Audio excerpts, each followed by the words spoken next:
So first start with wiping the material that it's left on the dry suit with alcohol, just to make sure there's no any oils from your skin left that are gonna allow it to come undone at some point. You want it to be as clean as possible.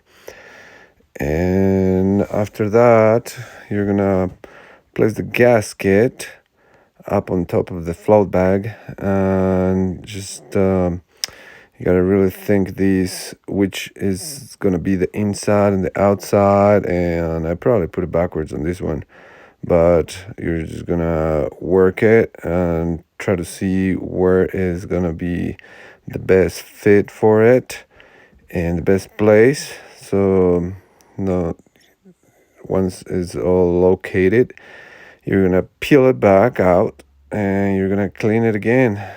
Clean it with alcohol. I think it's the best. I don't know, you can use some other chemicals, whatever, but alcohol is pretty user friendly anyway. And yeah, you prepare both surfaces really thoroughly. The cleaner it is, the better it's gonna stick to it. Now grab some sandpaper and go to town. Try to get rid of all that shiny stuff on both ends. Then you're gonna glue. You're just gonna lay down some glue, meaning the aquaseal, after all around on both surfaces by preference.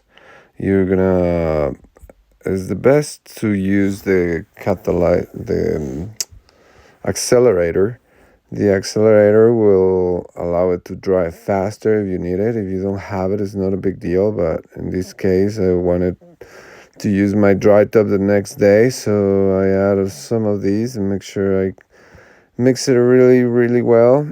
And you don't have too much time to waste once the aquaseal is activated. But with air, once it makes contact with air, it just starts working. So once you put the accelerator, it's just gonna take a few minutes actually to harden and start drying. So if you are in Ecuador in the jungle, it's not a big deal. But if you're like in Colorado in the high mountains and super dry, this stuff is gonna dry up super fast. So yeah, the faster you can work and the cleaner you can work, the better. In this case, the float bag actually allows the aqua seal to come off real easy once you deflate it. So I'm not too worried about putting it on. You can put some tape underneath and that will help to keep it cleaner, but usually just everything sticks to the rubber on the neck gasket. Um, and then just try to match it as well as possible. This is a quick and dirty way to do it. I'm not saying it's the best, but it works out. Sometimes you don't have you're on the road and you don't have all the tools, and maybe you have a gasket. I like to carry one just in case. With the aqua seal, it doesn't take much space in my bag, and when I go international or remote or somewhere, it's nice to have that. You don't know when your gasket's gonna blow up, and if you have these, you can ensure you can get a dry neck gasket for the next day. Of course, you can always repair and stuff, but in this case, there's gonna be some creases and stuff. That's the downside of using the float bag.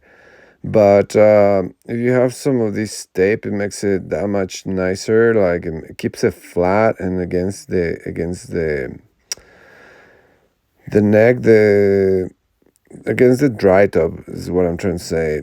And yep, make sure it's in place and that it's not gonna deflate on you overnight. And then once it's all settled and with a little bit of pressure around, I would just let it sit overnight.